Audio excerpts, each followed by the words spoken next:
ಅನುದಿನ ಅನುಕ್ಷಣ ಮನೆಯಲ್ಲೂ ಕಲಿಯೋಣ, ಕಲಿಕೆಯ ಹೊಸ ಹಾದಿಯಲಿ ಜೊತೆಗೂಡಿ ಹೆಜ್ಜೆಯ ಹಾಕೋಣ, ಸಂತಸದಿ ಕಲಿಯೋಣ ನಮ್ಮ ಹೆಮ್ಮೆಯ ಈ ಕ್ಲಾಸಿನಲ್ಲಿ.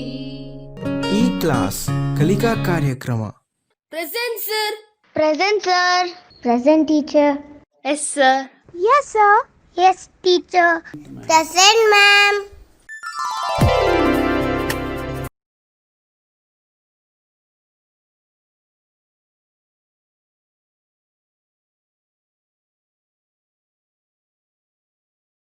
ಪ್ರೀತಿಯ 10ನೇ ತರಗತಿಯ ವಿದ್ಯಾರ್ಥಿಗಳೇ, ಇವತ್ತಿನ ಸೇತುಬಂಧ ಕಾರ್ಯಕ್ರಮಕ್ಕೆ ನಿಮಗೆಲ್ಲರಿಗೂ ಸ್ವಾಗತ. ಮಕ್ಕಳೇ, ಹಿಂದಿನ ತರಗತಿಗಳಲ್ಲಿ ನೀವು ಇತಿಹಾಸ ವಿಭಾಗದಲ್ಲಿ ಭಾರತಕ್ಕೆ ಬಂದಂತಹ ವಿವಿಧ ಯುರೋಪಿಯನ್ನರು, ಅದರಲ್ಲೂ ವಿಶೇಷವಾಗಿ ಬ್ರಿಟಿಷರ ಬಗ್ಗೆ ನೀವು ತಿಳಿದುಕೊಂಡಿದ್ದೀರಿ. ಬ್ರಿಟಿಷರು ಭಾರತಕ್ಕೆ ಬಂದಿದ್ದು, ಭಾರತದಲ್ಲಿ ಇತರ ಯುರೋಪಿಯನ್ನರನ್ನು ಸೋಲಿಸಿದ್ದು, ನಂತರ ತಮ್ಮದೇ ಆದಂಥ ಪ್ರಭುತ್ವವನ್ನು ಬ್ರಿಟಿಷರು ಭಾರತದಲ್ಲಿ ಹೇಗೆ ಸ್ಥಾಪನೆ ಮಾಡಿದರು ಅನ್ನುವಂಥ ಅನೇಕ ವಿಚಾರಗಳ ಬಗ್ಗೆ ನೀವು ತಿಳಿದುಕೊಂಡಿದ್ದೀರಿ ಮಕ್ಕಳೇ. ಇವತ್ತಿನ ಈ ತರಗತಿಯಲ್ಲಿ ನಾವು ಹಿಂದೆ ಕಲಿತಂತಹ ಕೆಲವೊಂದು ಅಂಶಗಳನ್ನು ನಾವು ಮನನ ಮಾಡಿಕೊಳ್ಳೋಣ. ಯಾಕಂದರೆ ಅದೇ ವಿಚಾರಗಳು, ಅದೇ ವಿಷಯಗಳು 10ನೇ ತರಗತಿಯಲ್ಲೂ ಸಹ ಮುಂದುವರಿಯುತ್ತವೆ. ಮಕ್ಕಳೇ, ನಿಮ್ಗೆ ಗೊತ್ತಿರ್ಬೋದು, ಭಾರತಕ್ಕೆ ಹೊಸ ಜಲಮಾರ್ಗವನ್ನು ಕಂಡುಹಿಡಿದವರು ಯಾರು? ಯಾರು ಹೊಸ ಜಲಮಾರ್ಗವನ್ನು ಕಂಡುಹಿಡಿದರು ಅಂತ ನಾವು ನೋಡೋದಾದರೆ, ಕೊಲಂಬಸ್, ಮೆಗಲನ್, ವಾಸ್ಕೋಡಗಾಮ, ಅಲ್ಬುಕರ್ಕ್ ಅಂತ 4 ಆಯ್ಕೆಗಳಿವೆ. ಇಲ್ಲಿ ಭಾರತಕ್ಕೆ ಹೊಸ ಜಲಮಾರ್ಗವನ್ನು ಕಂಡುಹಿಡಿದದ್ದು ವಾಸ್ಕೋಡಗಾಮ. 1498ರಲ್ಲಿ ವಾಸ್ಕೋಡಗಾಮ ಪೋರ್ಚುಗಲ್ನ ಲಿಸ್ಬನ್ ನಗರದಿಂದ ಹೊರಟು ಭಾರತದ ಪಶ್ಚಿಮ ಕರಾವಳಿ ತೀರದ ಕಲ್ಲಿಕೋಟೆಯನ್ನು ತಲುಪ್ತಾನೆ. ಆ ಮೂಲಕ ಭಾರತಕ್ಕೆ ಹೊಸ ಜಲಮಾರ್ಗವನ್ನು ಕಂಡುಹಿಡಿದವರಲ್ಲಿ ಮೊದಲಿಗನಾಗ್ತಾನೆ ಮಕ್ಕಳೇ. ಇದನ್ನು ನೀವು ಈಗಾಗಲೇ ಕಲ್ತಿದ್ದೀರಿ. ಮಕ್ಕಳೇ ನೋಡಿ, ಮ್ಯಾಪ್ ಕಾಣಿಸ್ತಾ ಇದೆ. ಹಾಗಾದರೆ ಈ ಪ್ರದೇಶ ಯಾವುದು, ಈ ಸ್ಥಳ ಯಾವುದು ಅಂತ ನೀವು ಹೇಳಬೇಕು ಮಕ್ಕಳೇ.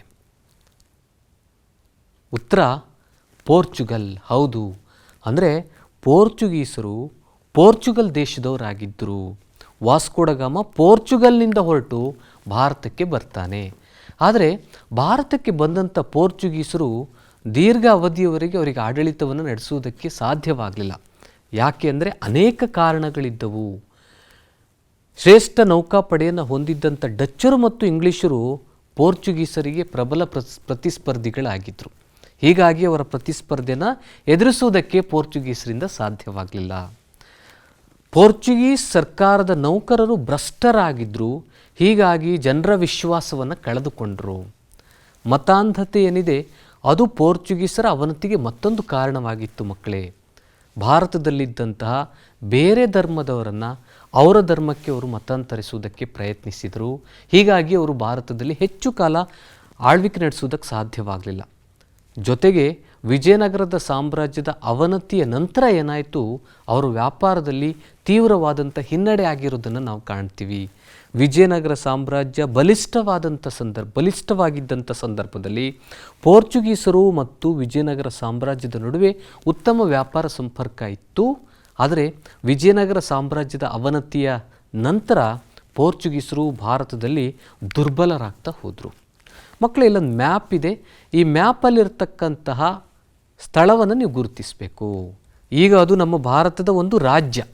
ಹಿಂದೆ ಅದು ಯಾವುದೋ ಒಂದು ಯುರೋಪಿನ ಕಂಪನಿಯ ರಾಜಧಾನಿಯಾಗಿತ್ತು.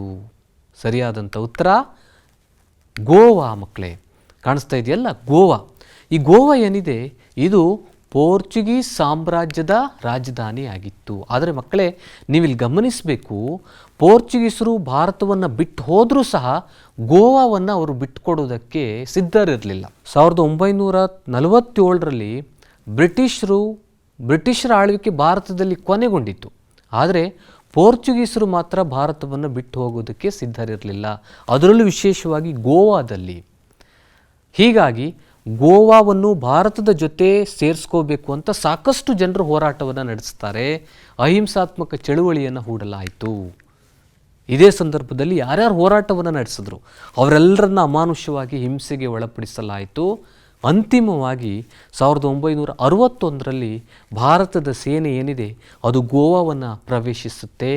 ಆ ಮೂಲಕ ಪೋರ್ಚುಗೀಸರನ್ನು ಬಡಿದೋಡಿಸುವುದರೊಂದಿಗೆ ಗೋವಾ ವಿಮೋಚನೆಗೊಂಡಿತು. ಇದನ್ನು ನಾವು ಗೋವಾ ವಿಮೋಚನೆ ಅಂತ ಕರಿತೀವಿ. ಈ ಅಂಶಗಳನ್ನು ನೀವು ಈಗಾಗಲೇ ಅಧ್ಯಯನ ಮಾಡಿದ್ದೀರಿ ಮಕ್ಕಳೇ. ಇನ್ನು ಪುಲಿಕಾಟ್ ಇದು ಯಾರ ರಾಜಧಾನಿ? ಪುಲಿಕಾಟ್ ಕಾಣಿಸ್ತಾ ಇದೆ, ಇದು ಯಾರ ರಾಜಧಾನಿ ಅಂತ ನೀವು ಹೇಳಬೇಕು. ಡಚ್ಚರು, ಫ್ರೆಂಚರು, ಪೋರ್ಚುಗೀಸರು, ಇಂಗ್ಲೀಷರು. ಪುಲಿಕಾಟ್ ಅಂದ ತಕ್ಷಣ ನಮಗೆ ನೆನಪಾಗ್ತಕ್ಕಂಥದ್ದು ಡಚ್ಚರು. ಹೌದು ಮಕ್ಕಳೇ, ಪುಲಿಕಾಟ್ ಇದು ಡಚ್ಚರ ರಾಜಧಾನಿಯಾಗಿತ್ತು. ಪೋರ್ಚುಗೀಸರಂತೆಯೇ ಡಚ್ಚರು ಸಹ ಭಾರತಕ್ಕೆ ಬಂದಿದ್ದರು ಅನ್ನೋದು ನಿಮಗೆ ಗೊತ್ತು ಮಕ್ಕಳೇ. ಡಚ್ ಈಸ್ಟ್ ಇಂಡಿಯಾ ಕಂಪೆನಿ ಇದು ಪೂರ್ವ ದೇಶಗಳೊಂದಿಗೆ ವ್ಯಾಪಾರವನ್ನು ಮಾಡುವ ಏಕಸ್ವಾಮ್ಯವನ್ನು ಇದು ಪಡೆಯುತ್ತೆ. ಈ ಪೂರ್ವ ದೇಶಗಳಲ್ಲಿ ಯುದ್ಧ ಮಾಡುವ, ಶಾಂತಿ ಸಂಧಾನವನ್ನು ಏರ್ಪಡಿಸುವಂಥ ಅಧಿಕಾರವನ್ನು ಸಹ ಡಚ್ ಈಸ್ಟ್ ಇಂಡಿಯಾ ಕಂಪೆನಿ ಪಡೆಯುತ್ತೆ. ಪುಲಿಕಾಟ್ ಡಚ್ಚರ ರಾಜಧಾನಿಯಾಗಿತ್ತು. ಡಚ್ಚರು ನೆದರ್ಲ್ಯಾಂಡ್ ಅಥವಾ ಹಾಲೆಂಡ್ ದೇಶದವರಾಗಿದ್ದರು. ಆದರೆ ಡಚ್ಚರು ಸಹ ಪೋರ್ಚುಗೀಸರಂತೆ ಭಾರತದಲ್ಲಿ ಹೆಚ್ಚು ಕಾಲ ವ್ಯಾಪಾರವನ್ನು ನಡೆಸುವುದಕ್ಕೆ ಅವರಿಂದ ಸಾಧ್ಯವಾಗಲಿಲ್ಲ. ಯಾಕಂದರೆ ಇಂಗ್ಲೀಷರ ಜೊತೆಗೆ ಅವರು ಸಂಘರ್ಷಕ್ಕೆ ಅಥವಾ ಕಾದಾಟಕ್ಕೆ ಇಳಿದ್ರು. ಆದರೆ ಇಂಗ್ಲೀಷರು ಡಚ್ಚರನ್ನು ಸೋಲಿಸಿದರು. ಭಾರತದಲ್ಲಿ ಇಂಗ್ಲೀಷರ ಪೈಪೋಟಿಯನ್ನು ಎದುರಿಸಲಾಗದಂಥ ಡಚ್ಚರು ಅಂತಿಮವಾಗಿ ಆಗ್ನೇಯ ಏಷ್ಯಾದ ದ್ವೀಪಗಳ ಕಡೆಗೆ ಗಮನ ಹರಿಸಿದರು. ಕಾಣಿಸ್ತಿದೆಯಲ್ಲ ಮಕ್ಕಳೇ, ಆಗ್ನೇಯ ಏಷ್ಯಾದ ದ್ವೀಪಗಳ ಕಡೆಗೆ ಡಚ್ಚರು ತಮ್ಮ ಗಮನವನ್ನು ಹರಿಸಿದರು. ಹಾಗಾದರೆ ಮಕ್ಕಳೇ, ಆಗ್ನೇಯ ಏಷ್ಯಾ ದ್ವೀಪಗಳು ಯಾವುದು ಅನ್ನೋದನ್ನು ನಾವು ನೋಡೋದಾದರೆ ಇಂಡೋನೇಷ್ಯಾ, ಮಲಯ, ಥೈಲ್ಯಾಂಡ್, ಫಿಲಿಪೈನ್ಸ್, ಕಾಂಬೋಡಿಯಾ ಇವೆಲ್ಲವುಗಳು ಆಗ್ನೇಯ ಏಷ್ಯಾದ ದ್ವೀಪಗಳು. ಅಂದರೆ ಭಾರತದಲ್ಲಿ ಬ್ರಿಟಿಷರ ಪೈಪೋಟಿಯನ್ನು ಎದುರಿಸಲಾಗದಂಥ ಡಚ್ಚರು ಭಾರತವನ್ನು ಬಿಟ್ಟ ನಂತರ ಅವರು ಯಾವ ದ್ವೀಪಗಳ ಕಡೆಗೆ ಗಮನ ಹರಿಸಿದರು ಅಂದರೆ ಆಗ್ನೇಯ ಏಷ್ಯಾದ ದ್ವೀಪಗಳ ಕಡೆ ಗಮನ ಹರಿಸಿದರು. ಇವೆಲ್ಲವುಗಳು ಆಗ್ನೇಯ ಏಷ್ಯಾದ ದ್ವೀಪಗಳು ಮಕ್ಕಳೇ. ಈ ವಿಚಾರಗಳನ್ನು ಸಹ ನಾವು ಮುಂಬರುವ ತರಗತಿಗಳಲ್ಲಿ ಅಧ್ಯಯನ ಮಾಡ್ತೀವಿ. ಇಲ್ಲಿ ಒಂದು ಮ್ಯಾಪ್ ಕಾಣಿಸ್ತಾ ಇದೆ. ಈ ಮ್ಯಾಪಲ್ಲಿ ಹೈಲೈಟ್ ಮಾಡಿರುವಂತಹ ಸ್ಥಳವನ್ನು ನೀವು ಗುರುತಿಸಬೇಕು. ರೆಡಿ ಇದ್ದೀರಲ್ಲ? ನೋಡಿ, ಕಾಣಿಸ್ತಾ ಇದೆ. ಇದು ಯಾವುದಿರ್ಬೋದು? ಪಶ್ಚಿಮ ಬಂಗಾಳ ರಾಜ್ಯ. ನೋಡಿದ್ರೆ ಪಶ್ಚಿಮ ಬಂಗಾಳ. ಪಶ್ಚಿಮ ಬಂಗಾಳದ ರಾಜಧಾನಿ ಯಾವುದು? ಇದು ಕಲ್ಕತ್ತಾ. ಹಿಂದೆ ಇದನ್ನು ಕಲ್ಕತ್ತಾ ಅಂತ ಕರಿತಾ ಇದ್ರು, ಈಗಿನ ಕೋಲ್ಕತ್ತಾ. ಕಲ್ಕತ್ತಾ ಅಂದ ತಕ್ಷಣ ನಮ್ಗೆ ಯಾವ್ದು ನೆನಪು ಬರುತ್ತೆ ಅಂದರೆ ಬ್ರಿಟಿಷ್ ಈಸ್ಟ್ ಇಂಡಿಯಾ ಕಂಪೆನಿ ನೆನಪಾಗುತ್ತೆ ಮಕ್ಕಳೇ.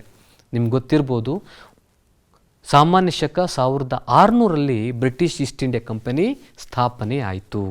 ಬ್ರಿಟಿಷ್ ಈಸ್ಟ್ ಇಂಡಿಯಾ ಕಂಪನಿಯ ಹಡಗುಗಳು ಸೂರತ್ ಬಂದರ್ನಲ್ಲಿ ಬಂದು ತಂಗ್ತಾ ಇದ್ದವು. ಸರ್ ಥಾಮಸ್ ರೋ ಮೊಘಲ್ ಚಕ್ರವರ್ತಿಯಾದಂಥ ಜಹಾಂಗೀರ್ನ ಆಸ್ಥಾನಕ್ಕೆ ಬರ್ತಾನೆ. ಆ ಮೂಲಕ ಸೂರತ್ನಲ್ಲಿ ವ್ಯಾಪಾರವನ್ನು ನಡೆಸೋದಕ್ಕೆ ಅನುಮತಿಯನ್ನು ಪಡಿತಾನೆ. ಮೊದಲು ಸೂರತ್ತಲ್ಲಿ ವ್ಯಾಪಾರವನ್ನು ಆರಂಭಿಸಿದಂಥ ಬ್ರಿಟಿಷರು ನಂತರ ಆಗ್ರಾ, ಅಹಮದಾಬಾದ್, ಬ್ರೋಚ್ಗಳಲ್ಲಿ ತಮ್ಮದೇ ಆದಂಥ ವ್ಯಾಪಾರ ಕೇಂದ್ರಗಳನ್ನು ಸ್ಥಾಪಿಸಿದರು. ತದನಂತರದಲ್ಲಿ ಮದ್ರಾಸ್, ಕೋಲ್ಕತ್ತಾ ಮತ್ತು ಮುಂಬೈಗಳಲ್ಲಿ ವ್ಯಾಪಾರ ಕೋಠಿಗಳನ್ನು ಆರಂಭಿಸಿದರು. ಕಲ್ಕತ್ತಾ ಬ್ರಿಟಿಷರ ಮೊದಲ ರಾಜಧಾನಿ ಆಗಿತ್ತು. ಅಲ್ಲೋ ಮಕ್ಕಳೇ, ಕಲ್ಕತ್ತಾದ ಬಗ್ಗೆ ನೀವು ಈಗಾಗಲೇ ಅಧ್ಯಯನ ಮಾಡಿದ್ದೀರಿ. ಬ್ರಿಟಿಷರ ನಂತರ ನಾವು ಫ್ರೆಂಚರನ್ನು ಕಾಣ್ತೀವಿ. ವ್ಯಾಪಾರಕ್ಕಾಗಿ ಭಾರತಕ್ಕೆ ಬಂದಂಥ ಅನೇಕ ಯುರೋಪಿಯನ್ನರಲ್ಲಿ ಫ್ರೆಂಚರೇ ಕೊನೆಯವರಾಗಿದ್ದರು. ತಮ್ಮ ಮೊದಲ ವ್ಯಾಪಾರ ಕೋಠಿಯನ್ನು ಇವರು ಸಾಮಾನ್ಯ ಶಕ 1668ರಲ್ಲಿ ಸೂರತ್ನಲ್ಲಿ ಆರಂಭ ಮಾಡ್ತಾರೆ. ನಂತರ ಸ್ವಲ್ಪ ಕಾಲದಲ್ಲಿ ಭಾರತದ ಇತರ ಭಾಗಗಳಲ್ಲಿ ವ್ಯಾಪಾರ ಕೇಂದ್ರಗಳನ್ನು ಸ್ಥಾಪಿಸುವಲ್ಲಿ ಪೋರ್ಚುಗೀಸರು ಯಶಸ್ಸನ್ನು ಕಾಣ್ತಾರೆ ಮಕ್ಕಳೇ. ಇದರಲ್ಲಿ ನಾವು ಹೆಚ್ಚಾಗಿ ಗಮನಿಸಬೇಕಾಗಿರುವಂಥದ್ದು, ಬಹುಮುಖ್ಯವಾಗಿ ಗಮನಿಸಬೇಕಾಗಿರುವಂಥದ್ದು ಪಾಂಡಿಚೇರಿಯನ್ನು. ಅನೇಕ ವ್ಯಾಪಾರ ಕೇಂದ್ರಗಳನ್ನು ಫ್ರೆಂಚರು ಸ್ಥಾಪನೆ ಮಾಡಿದ್ರು. ಪಾಂಡಿಚೇರಿ, ಮಚಿಲಿಪಟ್ಟಣ, ಕಲ್ಲಿಕೋಟೆ, ಮಾಹೆ, ಕಾರೈಕಲ್, ಚಂದ್ರನಾಗರ್ ಇವೆಲ್ಲವುಗಳು ಫ್ರೆಂಚರ ವ್ಯಾಪಾರ ಕೇಂದ್ರಗಳಾಗಿದ್ದವು. ಅದರಲ್ಲಿ ಮುಖ್ಯವಾಗಿ ಪಾಂಡಿಚೇರಿ ಏನಿದೆ ಅದು ಫ್ರೆಂಚರ ರಾಜಧಾನಿ ಆಗಿತ್ತು. ಈ ಅಂಶಗಳ ಬಗ್ಗೆ ನೀವು ಈಗಾಗಲೇ ಅಧ್ಯಯನ ಮಾಡಿದ್ದೀರಿ ಮಕ್ಕಳೇ. ಇಲ್ಲಿ ಕೆಲವೊಂದು ಈಸ್ಟ್ ಇಂಡಿಯಾ ಕಂಪನಿಗಳ ಬಗ್ಗೆ ಕೊಡಲಾಗಿದೆ. ನೀವು ಅವುಗಳನ್ನು ಕಾಲಾನುಕ್ರಮದಲ್ಲಿ ಜೋಡಿಸಬೇಕು. Dutch East India company, French East India company, British East India company. ಕಾಲಾನುಕ್ರಮದಲ್ಲಿ ಇವುಗಳನ್ನು ಜೋಡಿಸಿದಾಗ ಅಂದರೆ ಆ ಈಸ್ಟ್ ಇಂಡಿಯಾ ಕಂಪನಿಗಳು ಸ್ಥಾಪನೆಯಾದಂಥ ವರ್ಷಗಳ ಆಧಾರದ ಮೇಲೆ ನಾವೇನು ಮಾಡಬೇಕು, ಅವುಗಳನ್ನು ಜೋಡಣೆ ಮಾಡಬೇಕು. ನೋಡಿ, ಮೊದಲನೇದಾಗಿ ಬ್ರಿಟಿಷ್ ಈಸ್ಟ್ ಇಂಡಿಯಾ ಕಂಪನಿ ಸಾಮಾನ್ಯ ಶಕ 1600 ಇದು ಸ್ಥಾಪನೆ ಆಯಿತು. ಡಚ್ ಈಸ್ಟ್ ಇಂಡಿಯಾ ಕಂಪನಿ ಸಾಮಾನ್ಯ ಶಕ 1602 ಸ್ಥಾಪನೆ ಆಯಿತು. ಫ್ರೆಂಚ್ ಈಸ್ಟ್ ಇಂಡಿಯಾ ಕಂಪನಿ 1664 ಸ್ಥಾಪನೆ ಆಯಿತು ಅಲ್ವಾ. ಡಚ್ ಈಸ್ಟ್ ಇಂಡಿಯಾ ಕಂಪನಿ 1602 ಸ್ಥಾಪನೆ ಆಯಿತು ಅನ್ನೋದನ್ನು ನಾವಿಲ್ಲಿ ಕಾಣ್ತೀವಿ ಮಕ್ಕಳೇ. ಇನ್ನು ಈ ಘಟನೆಗಳು ನಡೆದ ಇಸವಿಗಳನ್ನು ನೀವು ತಿಳಿಸ್ಬೇಕು. ಯಾವ ವರ್ಷದಲ್ಲಿ ಈ ಘಟನೆಗಳು ನಡೆದವು ಅನ್ನೋದನ್ನು ನೀವು ತಿಳಿಸ್ಬೇಕು. ಇಸವಿಗಳನ್ನು ನೀವು ಈಗಾಗಲೇ ಅಧ್ಯಯನ ಮಾಡಿದ್ದೀರಿ. ಹಾಗಾದರೆ ಉತ್ತರ ಹೇಳೋದಕ್ಕೆ ರೆಡಿ ಇದ್ದೀರಲ್ಲ ಮಕ್ಕಳೇ? ನೋಡಿ, ಪ್ಲಾಸಿ ಕದನ ಯಾವಾಗ ನಡೀತು? 1757. ಬಕ್ಸಾರ್ ಕದನ 1764. ಕರ್ನಾಟಿಕ್ ಯುದ್ಧಗಳು 3 ಕರ್ನಾಟಿಕ್ ಯುದ್ಧಗಳನ್ನು ನಾವು ಕಾಣ್ತೀವಿ. 1746 ಆರಂಭವಾಗಿ 1763 3ರವರೆಗೂ ನಡೆಯಿತು. ಸಹಾಯಕ ಸೈನ್ಯ ಪದ್ಧತಿ 1798 ಜಾರಿಗೆ ಬಂತು. ದತ್ತು ಮಕ್ಕಳಿಗೆ ಹಕ್ಕಿಲ್ಲ ಎಂಬ ನೀತಿ 1848 ಇದು ಜಾರಿಗೆ ಬಂದಿರೋದನ್ನು ನಾವು ಕಾಣ್ತೀವಿ ಮಕ್ಕಳೇ. ಇವುಗಳ ಬಗ್ಗೆ ನೀವು ಈಗಾಗಲೇ ಅಧ್ಯಯನ ಮಾಡಿದ್ದೀರಿ. ನೋಡಿ ಮಕ್ಕಳೇ, ಇಲ್ಲಿ ಹೊಂದಿಸಿ ಬರೆಯುವಂಥ ಒಂದು ಪ್ರಶ್ನೆ ಇದೆ, ಗಮನಿಸಿ. ಎ ಪಟ್ಟಿಗೆ ಸಂಬಂಧಿಸಿದ ಬಿ ಪಟ್ಟಿಯಲ್ಲಿನ ವಿಷಯಗಳನ್ನು ನೀವು ಹೊಂದಿಸಿ ಬರಿಬೇಕು. ಪೋರ್ಚುಗೀಸರು, ಡಚ್ಚರು, ಫ್ರೆಂಚರು, ಬ್ರಿಟಿಷರು ಅಂತ ಎ ಪಟ್ಟಿಯಲ್ಲಿ ಇದೆ. ಜೊತೆಗೆ ಬಿ ಪಟ್ಟಿಯಲ್ಲಿ ನಾವು ಪೊಲಿಕಾಟ್, ಪಾಂಡಿಚೇರಿ, ಕಲ್ಕತ್ತಾ, ಗೋವನ್ನು ಕಾಣ್ತಾ ಇದ್ದೀವಿ. ಎ ಪಟ್ಟಿ ಮತ್ತು ಬಿ ಪಟ್ಟಿಯನ್ನು ಹೊಂದಿಸಿ ನೀವು ಬರಿಬೇಕು. ಉತ್ತರ ನೋಡೋಣ. ಬಂತು ಉತ್ತರ ನೋಡಿ. ಪೋರ್ಚುಗೀಸರ ರಾಜಧಾನಿ ಗೋವಾ, ಡಚ್ಚರ ರಾಜಧಾನಿ ಪುಲಿಕಾಟ್, ಫ್ರೆಂಚರ ರಾಜಧಾನಿ ಪಾಂಡಿಚೇರಿ, ಬ್ರಿಟಿಷರ ರಾಜಧಾನಿ ಕಲ್ಕತ್ತಾ ಅಥವಾ ಈಗಿನ ಕೋಲ್ಕತ್ತಾ. ಇವುಗಳ ಬಗ್ಗೆ ಮಕ್ಕಳೇ ನೀವೀಗಾಗಲೇ ಅಧ್ಯಯನ ಮಾಡಿದ್ದೀರಿ. ಇನ್ನು ಈ ಚಿತ್ರದಲ್ಲಿರ್ತಕ್ಕಂಥ ಗವರ್ನರ್ ಜನರಲ್ ಯಾರು? ಈಗಾಗಲೇ ನೀವು ಇವುಗಳ ಬಗ್ಗೆ ಅಧ್ಯಯನ ಮಾಡಿದ್ದೀರಿ ಮಕ್ಕಳೇ. ಈ ಚಿತ್ರದಲ್ಲಿ ಕಾಣುವಂತಹ ಗವರ್ನರ್ ಜನರಲ್ ಯಾರು ಅಂತ ನೀವು ಗುರುತಿಸಬೇಕು. ಯಾರು? Lord Wellesley. ಹೌದು ಮಕ್ಕಳೇ, ಇದು ಲಾರ್ಡ್ ವೆಲ್ಲೆಸ್ಲಿ. ಲಾರ್ಡ್ ವೆಲ್ಲೆಸ್ಲಿಯ ಚಿತ್ರ ಇದು. ಲಾರ್ಡ್ ವೆಲ್ಲೆಸ್ಲಿ ಅಂದ ತಕ್ಷಣ ನಮಗೆ ಏನು ನೆನಪಾಗುತ್ತೆ? ಹಾಗಾದರೆ ಸಹಾಯಕ ಸೈನ್ಯ ಪದ್ಧತಿಯನ್ನು ಯಾರು ಜಾರಿಗೆ ತಂದರು? ಸಹಾಯಕ ಸೈನ್ಯ ಪದ್ಧತಿಯನ್ನು ಜಾರಿಗೆ ತಂದಿದ್ದು ಲಾರ್ಡ್ ವೆಲ್ಲೆಸ್ಲಿ. ಲಾರ್ಡ್ ವೆಲ್ಲೆಸ್ಲಿ ಅಂದ ತಕ್ಷಣ ನಮಗೆ ನೆನಪಾಗುವಂಥದ್ದು ಸಹಾಯಕ ಸೈನ್ಯ ಪದ್ಧತಿ. ಸಹಾಯಕ ಸೈನ್ಯ ಪದ್ಧತಿಯು ತನ್ನದೇ ಆದಂಥ ಷರತ್ತುಗಳನ್ನು ಅಥವಾ ಕರಾರುಗಳನ್ನು ಒಳಗೊಂಡಿತ್ತು. ಇವೆಲ್ಲವುಗಳು ಷರತ್ತುಗಳು. ನೋಡೋಣ ಮಕ್ಕಳೇ, ಇಲ್ಲಿ ಕೆಲವೊಂದು ಷರತ್ತುಗಳನ್ನು ನೀಡಲಾಗಿದೆ. ಅವುಗಳು ಸರಿ ಇದೆಯಾ ತಪ್ಪಿದೆಯಾ ಅನ್ನೋದನ್ನು ಈಗ ನಾವು ನೋಡೋಣ. ಅವುಗಳು ಸರಿ ಇದೆಯಾ ಅಥವಾ ತಪ್ಪಿದೆಯಾ ಅನ್ನೋದನ್ನು ನೀವು ಹೇಳಬೇಕು. ಮೊದಲನೇದು, ಈ ಪದ್ಧತಿಯನ್ನು ಒಪ್ಪಿಕೊಂಡ ರಾಜರು ಇಂಗ್ಲಿಷ್ ಸೇನಾಪಡೆಯನ್ನು ತಮ್ಮ ರಾಜ್ಯದಲ್ಲೇ ಇಟ್ಕೋಬೇಕಾಗಿತ್ತು. ಸರಿಯಾದ ಉತ್ತರ ಇದು. ಸೈನ್ಯದ ಖರ್ಚು ವೆಚ್ಚವನ್ನು ನಗದು ರೂಪದಲ್ಲಿ ಬ್ರಿಟಿಷರಿಗೆ ನೀಡಬೇಕಾಗಿತ್ತು. ಇದು ಸರಿ. ಆ ಸ್ಥಾನದಲ್ಲಿ ಬ್ರಿಟಿಷ್ ಗವರ್ನರನ್ನು ಇಟ್ಕೊಳ್ಬೇಕಾಗಿತ್ತು. ಆದರೆ ಇದು ತಪ್ಪು. ಯಾಕಂದರೆ ಸಹಾಯಕ ಸೈನ್ಯ ಪದ್ಧತಿಯ ಪ್ರಕಾರ ಬ್ರಿಟಿಷ್ ಗವರ್ನರನ್ನು ಇಟ್ಕೊಳ್ಳುವಂಥದ್ದಲ್ಲ, ಬ್ರಿಟಿಷ್ ರೆಸಿಡೆಂಟ್ನನ್ನು ಇಟ್ಕೋಬೇಕಾಗಿತ್ತು ಮಕ್ಕಳೇ. ಈತನ ಖರ್ಚನ್ನು ಅವರೇ ನೋಡ್ಕೊಳ್ಬೇಕಾಗಿತ್ತು. ಈತನ ಖರ್ಚಂದರೆ ಯಾರ ಖರ್ಚು? ರೆಸಿಡೆಂಟನ ಖರ್ಚನ್ನು ಯಾವ ರಾಜ್ಯ ಸಹಾಯಕ ಸೈನ್ಯ ಪದ್ಧತಿಯನ್ನು ಒಪ್ಕೊಳ್ತೋ ಆ ರಾಜ್ಯವೇ ಸಂಪೂರ್ಣವಾದಂಥ ಖರ್ಚು ವೆಚ್ಚವನ್ನು ನೋಡ್ಕೋಬೇಕಾಗಿತ್ತು. ಹೀಗಾಗಿ ಈ ಅಂಶ ಸಹ ಸರಿ ಅನ್ನೋದನ್ನು ನಾವಿಲ್ಲಿ ಕಾಣ್ತೀವಿ ಮಕ್ಕಳೇ. ಇವೆಲ್ಲವುಗಳು ಸಹಾಯಕ ಸೈನ್ಯ ಪದ್ಧತಿಗೆ ಸಂಬಂಧಪಟ್ಟಂಥ ಷರತ್ತುಗಳು. ಇವುಗಳ ಬಗ್ಗೆ ನಾವು ಮುಂದಿನ ತರಗತಿಗಳಲ್ಲಿ ಇನ್ನೂ ದೀರ್ಘವಾಗಿ ಅಧ್ಯಯನ ಮಾಡ್ತೀವಿ. ಹಾಗಾದರೆ ಮಕ್ಕಳೇ, ಇಲ್ಲಿ 3 ಪಟ್ಟಿಯನ್ನು ನಾವು ಕೊಟ್ಟಿದ್ದೀವಿ. 3 ಪಟ್ಟಿಗಳು ನಿಮಗೆ ಕಾಣಿಸ್ತಾ ಇವೆ.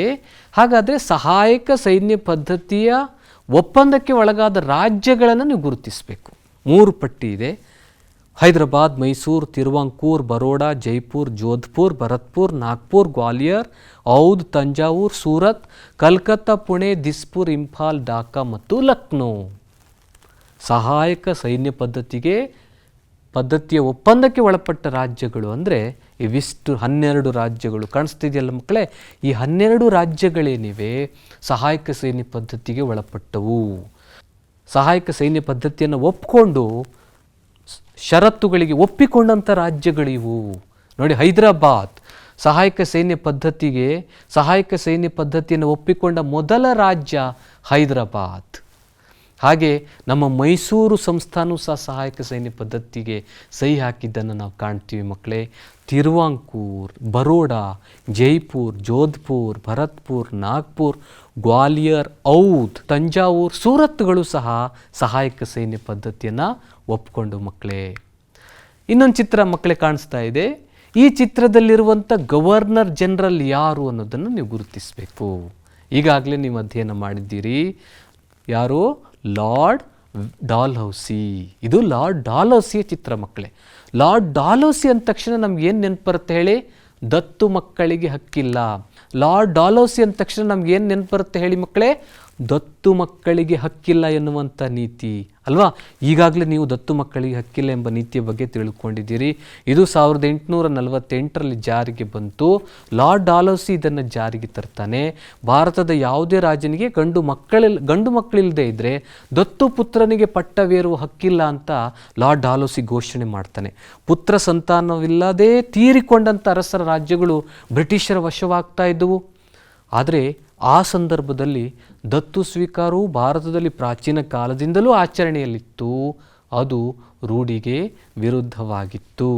ಯಾವುದು? ದತ್ತು ಮಕ್ಕಳಿಗೆ ಹಕ್ಕಿಲ್ಲ ಎನ್ನುವಂಥ ನೀತಿ ಏನಿದೆ, ನಾವು ಭಾರತೀಯರು ಪ್ರಾಚೀನ ಕಾಲದಿಂದಲೂ ಅನುಸರಿಸಿಕೊಂಡಂತಹ ನೀತಿಗೆ ವಿರುದ್ಧವಾದಂಥ ನೀತಿಯಾಗಿತ್ತು ಮಕ್ಕಳೇ. ಈ ದತ್ತು ಮಕ್ಕಳಿಗೆ ಹಕ್ಕಿಲ್ಲ ಎಂಬ ನೀತಿಯ ಪ್ರಕಾರ ಸಾಕಷ್ಟು ರಾಜ್ಯಗಳು, ಇಲ್ಲಿ 4 ರಾಜ್ಯಗಳನ್ನು ಕೊಡಲಾಗಿದೆ. ಇವುಗಳು ಸರಿ ಇದೆಯಾ ನೋಡೋಣ. ಸತಾರಾ, ಔಧ್, ನಾಗ್ಪುರ್, ಝಾನ್ಸಿ. ಹೌದು, ಈ 4 ರಾಜ್ಯಗಳು, ಇದರ ಜೊತೆಗೆ ಇನ್ನೂ ಅನೇಕ ರಾಜ್ಯಗಳು ದತ್ತು ಮಕ್ಕಳಿಗೆ ಹಕ್ಕಿಲ್ಲ ಎನ್ನುವಂಥ ನೀತಿಗೆ ಒಳಪಟ್ಟವು. ಸತಾರಾ, ಝಾನ್ಸಿ, ಉದಯ್ಪುರ್, ನಾಗ್ಪುರ್, ಸಂಬಲ್ಪುರ್ ಮುಂತಾದಂಥ ಪ್ರದೇಶಗಳು ಈ ನೀತಿಗೆ ಒಳಪಟ್ಟಿರೋದನ್ನು ನಾವು ಕಾಣ್ತೀವಿ. ಇವುಗಳನ್ನು ವಶಪಡಿಸಿಕೊಳ್ಳುವ ಉದ್ದೇಶದಿಂದಲೇ ಲಾರ್ಡ್ ಡಾಲ್ಹೌಸಿ ದತ್ತು ಮಕ್ಕಳಿಗೆ ಹಕ್ಕಿಲ್ಲ ಎಂಬ ನೀತಿಯನ್ನು ಜಾರಿಗೆ ತಂದನು. ಇನ್ನೊಂದು ಚಿತ್ರ ಕಾಣಿಸ್ತಾ ಇದೆ ಮಕ್ಕಳೇ. ಈ ಚಿತ್ರದಲ್ಲಿರ್ತಕ್ಕಂಥ ಗವರ್ನರ್ ಜನರಲ್ ಯಾರು ಅಂತ ನೀವು ಗುರುತಿಸಬೇಕು. ಯಾರಿರ್ಬೋದು? ಇದು ಲಾರ್ಡ್ ಕಾರ್ನ್ವಾಲಿಸ್ ಮಕ್ಕಳೇ. ಲಾರ್ಡ್ ಕಾರ್ನ್ವಾಲಿಸ್ ಅಂದ ತಕ್ಷಣ ನಮ್ಗೆ ಯಾವ ಪದ್ಧತಿ ನೆನಪಾಗುತ್ತೆ ಮಕ್ಕಳೇ? ಇಲ್ಲಿ 3 ಪದ್ಧತಿಗಳನ್ನು ಕೊಡಲಾಗಿದೆ. ಖಾಯಂ ಜಮೀನ್ದಾರಿ ಪದ್ಧತಿ, ರೈತವಾರಿ ಪದ್ಧತಿ ಮತ್ತು ಮಹಲ್ವಾರಿ ಪದ್ಧತಿ. ಲಾರ್ಡ್ ಕಾರ್ನ್ವಾಲಿಸ್ ಜಾರಿಗೆ ತಂದಂಥ ಪದ್ಧತಿ ಯಾವುದು? ಖಾಯಂ ಜಮೀನ್ದಾರಿ ಪದ್ಧತಿ. ಹೌದು ಮಕ್ಕಳೇ, ಖಾಯಂ ಜಮೀನ್ದಾರಿ ಪದ್ಧತಿಯನ್ನು ಲಾರ್ಡ್ ಕಾರ್ನ್ವಾಲಿಸ್ ಜಾರಿಗೆ ತರ್ತಾನೆ. ಖಾಯಂ ಜಮೀನ್ದಾರಿ ಪದ್ಧತಿಯನ್ನು ಯಾಕೆ ಜಾರಿಗೆ ತಂದ? ಅದರಿಂದ ಏನು ಲಾಭ ಆಯಿತು ಬ್ರಿಟಿಷರಿಗೆ ಅನ್ನೋದನ್ನು ನಾವು ನೋಡೋದಾದರೆ, ಈತನು ಇದನ್ನು ಬಂಗಾಳ, ಬಿಹಾರ ಮತ್ತು ಒರಿಸ್ಸಾಗಳಲ್ಲಿ ಖಾಯಂ ಜಮೀನ್ದಾರಿ ಪದ್ಧತಿಯನ್ನು ಜಾರಿಗೆ ತರ್ತಾನೆ. ಕಂದಾಯ ಸಂಗ್ರಹಕ್ಕೆ ಸಂಬಂಧಿಸಿದಂತೆ ಆತನು ಜಮೀನ್ದಾರರೊಡನೆ ಮಾಡಿಕೊಂಡಂಥ ಒಪ್ಪಂದವನ್ನು ನಾವು ಖಾಯಂ ಜಮೀನ್ದಾರಿ ಪದ್ಧತಿ ಅಂತ ಕರಿತೀವಿ ಮಕ್ಕಳೇ. ಇನ್ನೊಂದು ಪದ್ಧತಿ ನೋಡಿ ಮಕ್ಕಳೇ, ಇಲ್ಲಿ ಒಂದು ಹೇಳಿಕೆ ಇದೆ ನೋಡಿ. ಈ ಪದ್ಧತಿಯನ್ನು ಮದ್ರಾಸ್ ಪ್ರಾಂತ್ಯದಾದ್ಯಂತ ಸರ್ ಥಾಮಸ್ ಮನ್ರೋ ಅವರು 1820ರಲ್ಲಿ ಜಾರಿಗೆ ತಂದರು. ಯಾವ ನೀತಿ ಇರ್ಬೋದು? ಖಾಯಂ ಜಮೀನ್ದಾರಿ ಪದ್ಧತಿಯನ್ನು ಲಾರ್ಡ್ ಕಾರ್ನ್ವಾಲಿಸ್ ಜಾರಿಗೆ ತಂದರು. ಹಾಗಾದರೆ ಈ ಪದ್ಧತಿಯನ್ನು ಮದ್ರಾಸ್ ಪ್ರಾಂತ್ಯದಲ್ಲಿ ಥಾಮಸ್ ಮನ್ರೋ ಅವರು ಜಾರಿಗೆ ತಂದ ಪದ್ಧತಿ ಯಾವುದು ಅನ್ನೋದನ್ನು ನಾವು ನೋಡೋದಾದರೆ ರೈತವಾರಿ ಪದ್ಧತಿ. ರೈತವಾರಿ ಪದ್ಧತಿ ಏನು ಹೇಳುತ್ತೆ ಅನ್ನೋದನ್ನು ನಾವು ನೋಡೋದಾದರೆ, ಮಧ್ಯವರ್ತಿಗಳ ಸಹಾಯವಿಲ್ಲದೆ ರೈತನೇ ನೇರವಾಗಿ ಸರ್ಕಾರಕ್ಕೆ ಕಂದಾಯವನ್ನು ಸಲ್ಲಿಸಬಹುದು. ಆ ರೈತನೇ ನೇರವಾಗಿ ಸರ್ಕಾರಕ್ಕೆ ಕಂದಾಯವನ್ನು ಸಲ್ಲಿಸುವಂಥ ಪದ್ಧತಿಯನ್ನು ನಾವು ರೈತವಾರಿ ಪದ್ಧತಿ ಅಂತ ಕರಿತೀವಿ. ಸರ್ಕಾರ ಮತ್ತು ಭೂಮಿಯನ್ನು ಉಳುಮೆ ಮಾಡುವವರ ನಡುವೆ ನೇರವಾದಂಥ ಸಂಬಂಧವಿದ್ದಿದ್ದು ರೈತವಾರಿ ಪದ್ಧತಿಯಲ್ಲಿ. ಈ ಪದ್ಧತಿಯನ್ನು ವಿಶೇಷವಾಗಿ ಯಾವ ಪ್ರದೇಶಗಳಲ್ಲಿ ಜಾರಿಗೆ ತರಲಾಯಿತು? ದಕ್ಷಿಣ ಮತ್ತು ಪಶ್ಚಿಮ ಭಾರತದಲ್ಲಿ ಇದನ್ನು ಜಾರಿಗೆ ತಂದಿದ್ದನ್ನು ನಾವು ಕಾಣ್ತೀವಿ ಮಕ್ಕಳೇ, ಅಲ್ವಾ? ಇಲ್ಲಿ ಇನ್ನೊಂದು ಅಂಶವನ್ನು ಗಮನಿಸಿ ಮಕ್ಕಳೇ. ಮಹಲ್ ಎಂದರೇನು? ರಾಜ್ಯ ಅಥವಾ ಪ್ರಾಂತ್ಯ, ಜಿಲ್ಲೆ ಅಥವಾ ವಿಭಾಗ, ತಾಲೂಕು ಅಥವಾ ವಲಯ, ಗ್ರಾಮ ಅಥವಾ ಎಸ್ಟೇಟ್? ಉತ್ತರ ನೋಡೋಣ. ಗ್ರಾಮ ಅಥವಾ ಎಸ್ಟೇಟ್ ಸರಿಯಾದಂಥ ಉತ್ತರ ಮಕ್ಕಳೇ. ಹೌದು, ಮಹಲ್ ಅಂದ ತಕ್ಷಣ ನಮ್ಮ ನೆನಪಾಗ್ತಕ್ಕಂಥದ್ದು ಮಹಲ್ವಾರಿ ಪದ್ಧತಿ. ಕಾಯಂ ಜಮೀನ್ದಾರಿ ಪದ್ಧತಿ, ರೈತವಾರಿ ಪದ್ಧತಿ, ಮಹಲ್ವಾರಿ ಪದ್ಧತಿ ಬಗ್ಗೆ ನೀವು ಈಗಾಗಲೇ ಹಿಂದಿನ ತರಗತಿಗಳಲ್ಲಿ ಅಧ್ಯಯನ ಮಾಡಿದ್ದೀರಿ. ಮಹಲ್ಗಳಲ್ಲಿ ಭೂಕಂದಾಯವನ್ನು ನಿಗದಿಪಡಿಸಲಾಗ್ತಾ ಇತ್ತು. ಸ್ಥಳೀಯ ಜಮೀನ್ದಾರರು ಎಲ್ಲ ರೈತರ ಭೂಕಂದಾಯಕ್ಕೆ ಹೊಣೆಗಾರನಾಗ್ತಾ ಇದ್ದ. 19ನೇ ಶತಮಾನದಲ್ಲಿ ಜಾರಿಗೆ ಬಂದಂಥ ಈ ಪದ್ಧತಿಯನ್ನು ಎಲ್ಲಿ ಜಾರಿಗೆ ತರಲಾಯಿತು ಅನ್ನೋದನ್ನು ನಾವು ನೋಡೋದಾದರೆ ಉತ್ತರ ಪ್ರದೇಶ್, ಮಧ್ಯಪ್ರದೇಶ್ ಮತ್ತು ಇತರ ಭಾಗಗಳಲ್ಲಿ, ಪಂಜಾಬ್ನಲ್ಲಿ ಇದನ್ನು ಜಾರಿಗೆ ತರಲಾಯಿತು ಅಲ್ವಾ. ಹೀಗೆ ಇವೆಲ್ಲವುಗಳು ಬ್ರಿಟಿಷರ ಭೂಕಂದಾಯ ನೀತಿಗಳು. ಈ ಭೂಕಂದಾಯ ನೀತಿಗಳ ಬಗೆಗೂ ಸಹ ನಾವು 10ನೇ ತರಗತಿಯಲ್ಲಿ ಅಧ್ಯಯನ ಮಾಡ್ತೀವಿ ಮಕ್ಕಳೇ. ಗಮನಿಸಿ ಮಕ್ಕಳೇ, ಭಾರತದಲ್ಲಿ ಇಂಗ್ಲಿಷ್ ಶಿಕ್ಷಣದ ಆರಂಭಕ್ಕೆ ಸಂಬಂಧಪಟ್ಟಂತೆ 3 ವ್ಯಕ್ತಿಗಳ ಚಿತ್ರಗಳನ್ನು ನೀವಿಲ್ಲಿ ಕಾಣ್ತಾ ಇದ್ದೀರಿ. ಹಾಗಾದರೆ ಈ ವ್ಯಕ್ತಿಗಳು ಯಾರು ಅನ್ನೋದನ್ನು ನೀವು ಗುರುತಿಸಬೇಕು. ಪರಿಚಯ ಇದೆಯಲ್ಲ ನಿಮಗೆ? ಹೌದು, ಒಂದು Macaulay, TB. Macaulay, Thomas Babington Macaulay, Charles wood ಮತ್ತು ಲಾರ್ಡ್ ವಿಲಿಯಂ ಬೆಂಟಿಂಕ್. ಈ ಮೂವರೇನಿದ್ದಾರೆ ಭಾರತದಲ್ಲಿ ಇಂಗ್ಲಿಷ್ ಶಿಕ್ಷಣದ ಆರಂಭಕ್ಕೆ ಕೊಡುಗೆಗಳನ್ನು ನೀಡಿದಂಥವರು. ಅದರಲ್ಲೂ ವಿಶೇಷವಾಗಿ ಲಾರ್ಡ್ ಮೆಕ್ಯಾಲೆ ಮತ್ತು ಚಾರ್ಲ್ಸ್ ವುಡ್ ಏನಿದ್ದಾರೆ, ಹೊಸ ಶಿಕ್ಷಣ ನೀತಿಯನ್ನು ಭಾರತದಲ್ಲಿ ಜಾರಿಗೆ ತರುವಲ್ಲಿ ಪ್ರಮುಖ ಪಾತ್ರ. ಮಕ್ಕಳೇ, ಇಂಗ್ಲಿಷ್ ಶಿಕ್ಷಣ ಅಂದ ತಕ್ಷಣ ನಮಗೆ 3 ಜನ ನೆನಪಾಗ್ತಾರೆ: ಬೆಂಟಿಂಕ್, ಥಾಮಸ್ ಬೆಬಿಂಗ್ಟನ್ ಮೆಕ್ಯಾಲೆ ಮತ್ತು Charles Wood. Lord William Bentinck ಭಾರತದಲ್ಲಿ ಶಿಕ್ಷಣ ನೀತಿಗೆ ಸಂಬಂಧಪಟ್ಟಂತೆ ಅನೇಕ ಕೊಡುಗೆಗಳನ್ನು ನೀಡಿರೋದನ್ನು ನಾವಿಲ್ಲಿ ಕಾಣ್ತೀವಿ. ಬೆಂಟಿಂಕನ ಶಿಕ್ಷಣ ನೀತಿಯ ಘೋಷಣೆಗೆ ಆತನ ಕಾರ್ಯಕಾರಿ ಸಮಿತಿಯ ಸದಸ್ಯನಾಗಿದ್ದಂಥ ಮೆಕ್ಯಾಲೆಯ ಟಿಪ್ಪಣಿ ಆಧಾರವಾಗಿತ್ತು. ಮೆಕ್ಯಾಲೆ ಓರ್ವ ಕಟ್ಟ ಆಂಗ್ಲವಾದಿಯಾಗಿದ್ದ ಅನ್ನೋದನ್ನು ನೀವು ನೋಡಿದ್ದೀರಿ. ಭಾರತೀಯ ಜ್ಞಾನವು ಕೀಳುಮಟ್ಟದ್ದೆಂದು ಆತನ ವಾದವಾಗಿತ್ತು. ಸಂಸ್ಕೃತ ವ್ಯಾಕರಣವನ್ನು ಆತ ಕಟುವಾಗಿ ಅಪಹಾಸ್ಯ ಮಾಡ್ತಾನೆ. ಭಾರತೀಯರನ್ನು ಅವರ ಸಾಂಸ್ಕೃತಿಕ ಬೇರುಗಳಿಂದ ದೂರ ಮಾಡುವುದೇ ಮೆಕ್ಯಾಲೆಯ ಗುರಿಯಾಗಿತ್ತು. ಮೆಕ್ಯಾಲೆ ಏನು ಹೇಳ್ತಾನೆ ಅಂದರೆ, ಒಂದು ಒಳ್ಳೆಯ ಐರೋಪ್ಯ ಗ್ರಂಥಾಲಯದ ಒಂದು ಕಪಾಟಿನ ಒಂದು ಸಾಲಿನ ಪುಸ್ತಕಗಳಿಗೆ ಇಡೀ ಪೂರ್ವದ ಜ್ಞಾನ ಭಂಡಾರ ಸರಿಸಾಟಿಯಲ್ಲ ಎನ್ನುವ ಅವನ ಮಾತುಗಳು ಅವನಲ್ಲಿರ್ತಕ್ಕಂಥ ಪೂರ್ವಗ್ರಹವನ್ನು ತೋರಿಸುತ್ತದೆ. ಅಂದರೆ ಭಾರತೀಯರನ್ನು ಮೆಕ್ಯಾಲೆ ಅಪಹಾಸ್ಯ ಮಾಡ್ತಾನೆ ಮಕ್ಕಳೇ. ಆದರೂ ಸಹ ನಾವಿಲ್ಲಿ ಗಮನಿಸುವಂಥದ್ದು ಇಂಗ್ಲಿಷ್ ಶಿಕ್ಷಣದ ಬೆಳವಣಿಗೆಗೆ ಮೆಕ್ಯಾಲೆಯ ಕೊಡುಗೆಯನ್ನು ನಾವು ಮರೆಯುವಂತಿಲ್ಲ. 1854ರಲ್ಲಿ ಬ್ರಿಟಿಷರು ಹೊಸ ಶಿಕ್ಷಣ ನೀತಿಯನ್ನು ರೂಪಿಸಿದರು. 1854ರಲ್ಲಿ ಬ್ರಿಟಿಷರು ಹೊಸ ಶಿಕ್ಷಣ ನೀತಿಯನ್ನು ಜಾರಿಗೆ ತರ್ತಾರೆ. ಈ ಹೊಸ ಶಿಕ್ಷಣ ನೀತಿ ಏನಿದೆ, ಇದು ಚಾರ್ಲ್ಸ್ ವುಡ್ ವರದಿಯನ್ನು ಆಧರಿಸಿತ್ತು. ಹೊಸ ಶಿಕ್ಷಣ ನೀತಿಗೆ ಆಧಾರವಾಗಿದ್ದು ಚಾರ್ಲ್ಸ್ ವುಡ್ಡನ ನೀತಿ. ನಂತರದಲ್ಲಿ ಕೋಲ್ಕತ್ತಾ, ಮುಂಬೈ ಮತ್ತು ಮದ್ರಾಸುಗಳಲ್ಲಿ ವಿಶ್ವವಿದ್ಯಾಲಯಗಳನ್ನು ಸ್ಥಾಪನೆ ಮಾಡಲಾಯಿತು. ಭಾರತದಲ್ಲಿ ಆರಂಭಗೊಂಡಂತಹ ವಿಶ್ವವಿದ್ಯಾನಿಲಯಗಳಿವು ಕೋಲ್ಕತ್ತಾ, ಮುಂಬೈ ಮತ್ತು ಮದ್ರಾಸುಗಳಲ್ಲಿ. ಅಷ್ಟೇ ಅಲ್ಲದೆ ಮಕ್ಕಳೇ, ನೀವು ಇಲ್ಲೇನು ಗಮನಿಸಬೇಕು ಅಂದರೆ, ಪ್ರಾಥಮಿಕ ಶಾಲೆ, ಪ್ರೌಢಶಾಲೆ, ಕಾಲೇಜು, ವಿಶ್ವವಿದ್ಯಾಲಯ ಹೀಗೆ ಹಂತ ಹಂತವಾಗಿ ಭಾರತದಲ್ಲಿ ಬ್ರಿಟಿಷರಿಂದ ಶಿಕ್ಷಣ ವ್ಯವಸ್ಥೆ ಜಾರಿಗೆ ಬಂತು. 1844ರಲ್ಲಿ ಇಂಗ್ಲಿಷ್ ಭಾಷೆಯು ಬ್ರಿಟಿಷರ ಆಡಳಿತದ ಅಧಿಕೃತ ಭಾಷೆಯಾಯಿತು. 1835ರಲ್ಲಿ ಭಾರತದಲ್ಲಿ ಇಂಗ್ಲಿಷ್ ಶಿಕ್ಷಣ ಜಾರಿಗೆ ಬಂತು. ಆದರೆ 1844ರಲ್ಲಿ ಇಂಗ್ಲಿಷ್ ಭಾಷೆಯು ಆಡಳಿತದ ಅಧಿಕೃತ ಭಾಷೆಯಾಯಿತು. ಹೀಗೆ ಮಕ್ಕಳೇ, ನಾವು 10ನೇ ತರಗತಿಯಲ್ಲಿ ಭಾರತದಲ್ಲಿ ಬ್ರಿಟಿಷರು ಶಿಕ್ಷಣ ಕ್ಷೇತ್ರದಲ್ಲಿ ಜಾರಿಗೆ ತಂದಂಥ ಸುಧಾರಣೆಗಳ ಬಗ್ಗೆ ನೋಡ್ತೀವಿ. ಇಂಗ್ಲಿಷ್ ಶಿಕ್ಷಣ ನೀತಿಯ ನಂತರ ಭಾರತದಲ್ಲಿ ಉಂಟಾದಂಥ ಪರಿಣಾಮಗಳ ಬಗ್ಗೆ ನಾವು ನೋಡ್ತೀವಿ. ಇವೆಲ್ಲವುಗಳನ್ನು ನಾವು ಭಾರತದಲ್ಲಿ ಬ್ರಿಟಿಷ್ ಆಳ್ವಿಕೆಯ ಪರಿಣಾಮಗಳು ಎನ್ನುವಂಥ ಪಾಠದಲ್ಲಿ ನಾವು ಅಧ್ಯಯನ ಮಾಡ್ತೀವಿ ಮಕ್ಕಳೇ. ಹಾಗಾದರೆ ಈ ಚಿತ್ರದಲ್ಲಿರ್ತಕ್ಕಂಥ ಗವರ್ನರ್ ಜನರಲ್ ಯಾರು ಮಕ್ಕಳೇ? ಇದು ವಾರನ್ ಹೇಸ್ಟಿಂಗ್ಸ್. ವಾರನ್ ಹೇಸ್ಟಿಂಗ್ಸ್ ಅಂದ ತಕ್ಷಣ ನಮಗೇನು ನೆನಪಾಗುತ್ತೆ ಅಂದರೆ, ಈತನು ಭಾರತದ ಮೊದಲ ಗವರ್ನರ್ ಜನರಲ್ ಅನ್ನೋದು ನಮ್ಗೆ ಗೊತ್ತು. ಅದೇ ರೀತಿಯಾಗಿ 1773ರಲ್ಲಿ ಜಾರಿಗೆ ಬಂದಂತಹ ರೆಗ್ಯುಲೇಟಿಂಗ್ ಕಾಯ್ದೆಯನ್ನು ಜಾರಿಗೆ ತಂದಂತಹ ಗವರ್ನರ್ ಜನರಲ್ ಆಗಿದ್ದ. ಅಂದರೆ ಭಾರತದಲ್ಲಿ ಬ್ರಿಟಿಷರ ಆಡಳಿತಕ್ಕೆ ಈ ಶಾಸನವೇ ಭದ್ರ ಬುನಾದಿಯನ್ನು ಹಾಕ್ತು. ಬ್ರಿಟಿಷ್ ಈಸ್ಟ್ ಇಂಡಿಯಾ ಕಂಪನಿಗೆ ಅದು ಒಂದು ರೀತಿ ಬ್ರಿಟಿಷ್ ಈಸ್ಟ್ ಇಂಡಿಯಾ ಕಂಪನಿಗೆ ಅದು ಒಂದು ಸಂವಿಧಾನವನ್ನು ಒದಗಿಸಿ ಕೊಟ್ಟಿತು. ರೆಗ್ಯುಲೇಟಿಂಗ್ ಆ್ಯಕ್ಟ್ನ ನಂತರ ನೀವು ಈಗಾಗಲೇ ಯಾವುದನ್ನು ಕಲ್ತಿದ್ದೀರಿ? 1909ರಲ್ಲಿ ಜಾರಿಗೆ ಬಂದಂಥ ಮಿಂಟೋ ಮಾರ್ಲೆ ಸುಧಾರಣೆಗಳ ಬಗ್ಗೆ ನೀವು ಅಧ್ಯಯನ ಮಾಡಿದ್ದೀರಿ ಮಕ್ಕಳೇ. ಇಲ್ಲಿ ಇಬ್ಬರು ವ್ಯಕ್ತಿಗಳನ್ನು ನಾವು ಕಾಣ್ತೀವಿ. ಒಂದು ಲಾರ್ಡ್ ಮಿಂಟೋ, ಇವರು ವೈಸ್ರಾಯ್ ಆಗಿದ್ದರು. ಹಾಗೆ ಲಾರ್ಡ್ ಮಾರ್ಲೆ ಏನಿದ್ದಾರೆ ಸೆಕ್ರೆಟರಿ ಆಫ್ ಸ್ಟೇಟ್ ಆಗಿದ್ದನ್ನು ನಾವಿಲ್ಲಿ ಕಾಣ್ತೀವಿ. ಲಾರ್ಡ್ ಕರ್ಜನ್ನ ದರ್ಪದ ಆಳ್ವಿಕೆ, ಭಾರತೀಯ ಕ್ರಾಂತಿಕಾರರು ನಡೆಸಿದ ಉಗ್ರ ಚಳುವಳಿ ಮೊದಲಾದ ಕಾರಣಗಳಿಂದಾಗಿ ಈ ಮಿಂಟೋ ಮಾರ್ಲೆ ಸುಧಾರಣೆಗಳು 1909ರಲ್ಲಿ ಜಾರಿಗೆ ಬಂದವು. ಅಲ್ಲೋ ಮಕ್ಕಳೇ, ಮಿಂಟೋ ಮಾರ್ಲೆ ಸುಧಾರಣೆಗಳಂತೆ ಇನ್ನೊಂದು ಸುಧಾರಣೆ ಬಗ್ಗೆ ನೀವು ಅಧ್ಯಯನ ಮಾಡಿದ್ದೀರಿ. ಯಾವುದದು? ಮಾಂಟೆಗ್ಯೂ ಚಮ್ಸ್ಫರ್ಡ್ ಕಾಯ್ದೆ ಸಾಮಾನ್ಯ ಶಕ 1919ರಲ್ಲಿ ಜಾರಿಗೆ ಬಂದಿತ್ತು. ಅಲ್ಲೋ ಮಕ್ಕಳೇ, ಇವೆಲ್ಲವುಗಳನ್ನು ನೀವು ಹಿಂದಿನ ತರಗತಿಗಳಲ್ಲಿ ಅಧ್ಯಯನ ಮಾಡಿದ್ದೀರಿ. ಇವುಗಳ ಮುಂದುವರೆದ ಭಾಗವನ್ನು ನಾವು 10ನೇ ತರಗತಿಯಲ್ಲಿ ಅಧ್ಯಯನ ಮಾಡ್ತೀವಿ. ಇನ್ನೂ ಅನೇಕ ಅಂಶಗಳ ಬಗ್ಗೆ ನಾವು ಅಧ್ಯಯನ ಮಾಡ್ತೀವಿ. ಹಾಗಾದರೆ ಮಕ್ಕಳೇ, ಇವತ್ತು ನಾವು ಏನೇನು ಅಂಶಗಳನ್ನು ಚರ್ಚೆ ಮಾಡಿದ್ದುವೋ ಅವುಗಳಿಗೆ ಸಂಬಂಧಪಟ್ಟಂಥ ಕೆಲವೊಂದು ಪ್ರಶ್ನೆಗಳು ನಿಮ್ಮ ಮುಂದೆ ಬರ್ತಾ ಇದೆ ನೋಡಿ. ಈ ಕೆಳಗಿನ ಎ ಪಟ್ಟಿಗೆ ಸಂಬಂಧಿಸಿದ ಬಿ ಪಟ್ಟಿಯಲ್ಲಿನ ವಿಷಯಗಳನ್ನು ಹೊಂದಿಸಿ ಬರೆಯಿರಿ. ಎ ಪಟ್ಟಿಯಲ್ಲಿ ನೋಡಿ ಮಕ್ಕಳೇ, Warren Hastings, Cornwallis, Thomas Munro, William Bentinck, Dadabhai Naoroji.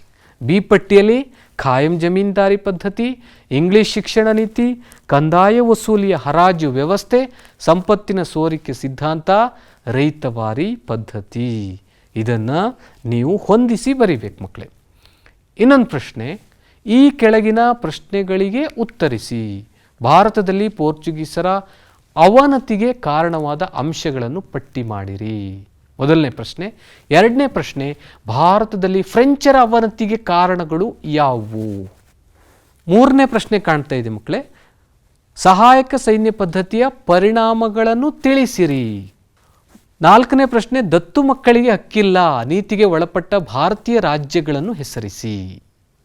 ಈ 4 ಪ್ರಶ್ನೆಗಳಿಗೆ ನೀವು ಉತ್ತರಿಸಬೇಕು ಮಕ್ಕಳೇ. ಹಾಗಾದರೆ 2 ಚಟುವಟಿಕೆಗಳನ್ನು ನಿಮಗೆ ಇಲ್ಲಿ ನಾವು ನೀಡ್ತಾ ಇದ್ದೀವಿ. ಭಾರತದ ರೇಖಾ ನಕಾಶೆಯನ್ನು ಬರೆದು ಯುರೋಪಿಯನ್ನರ ಆರಂಭಿಕ ನೆಲೆಗಳನ್ನು ಗುರುತಿಸಿರಿ. ಭಾರತದ ನಕಾಶೆಯನ್ನು ಬಿಡಿಸಬೇಕು. ಆ ನಕಾಶೆಯಲ್ಲಿ ಭಾರತಕ್ಕೆ ಬಂದಂತಹ ವಿವಿಧ ಯುರೋಪಿಯನ್ನರ ಆರಂಭಿಕ ನೆಲೆಗಳನ್ನು ನೀವು ಗುರುತಿಸಬೇಕು. ಎರಡನೇ ಚಟುವಟಿಕೆ, ಬ್ರಿಟಿಷ್ ಅವಧಿಯಲ್ಲಿನ ಕಂದಾಯ ಪದ್ಧತಿ ಮತ್ತು ಈಗಿನ ಕಂದಾಯ ಪದ್ಧತಿ, ಪ್ರಚಲಿತ ಕಂದಾಯ ಪದ್ಧತಿಯ ನಡುವಿನ ವ್ಯತ್ಯಾಸಗಳನ್ನು ನೀವು ಪಟ್ಟಿ ಮಾಡಬೇಕು. ಚಟುವಟಿಕೆಗಳನ್ನು ಮಾಡ್ತಿರಲ್ಲ ಮಕ್ಕಳೇ, ಚಟುವಟಿಕೆಗಳನ್ನು ಮಾಡಬೇಕು, ಜೊತೆಗೆ ನೀಡಿರುವಂಥ ಪ್ರಶ್ನೆಗಳಿಗೂ ಸಹ ನೀವು ಉತ್ತರಿಸಬೇಕು. ಪ್ರೀತಿಯ 10ನೇ ತರಗತಿಯ ವಿದ್ಯಾರ್ಥಿಗಳೇ, ಇವತ್ತು ನಾವು ಇತಿಹಾಸಕ್ಕೆ ಸಂಬಂಧಪಟ್ಟಂತಹ ಕೆಲವೊಂದು ವಿಚಾರಗಳ ಬಗ್ಗೆ ನಾವು ತಿಳಿದುಕೊಂಡೆವು. 10ನೇ ತರಗತಿಯ ಮುಂಬರುವ ತರಗತಿಗಳಲ್ಲಿ ಇನ್ನಷ್ಟು ಮಾಹಿತಿಗಳನ್ನು ನೀವು ಪಡೆದುಕೊಳ್ಳಲಿದ್ದೀರಿ. ನಿಮಗೆಲ್ಲರಿಗೂ ಶುಭವಾಗಲಿ. ನಮಸ್ಕಾರ.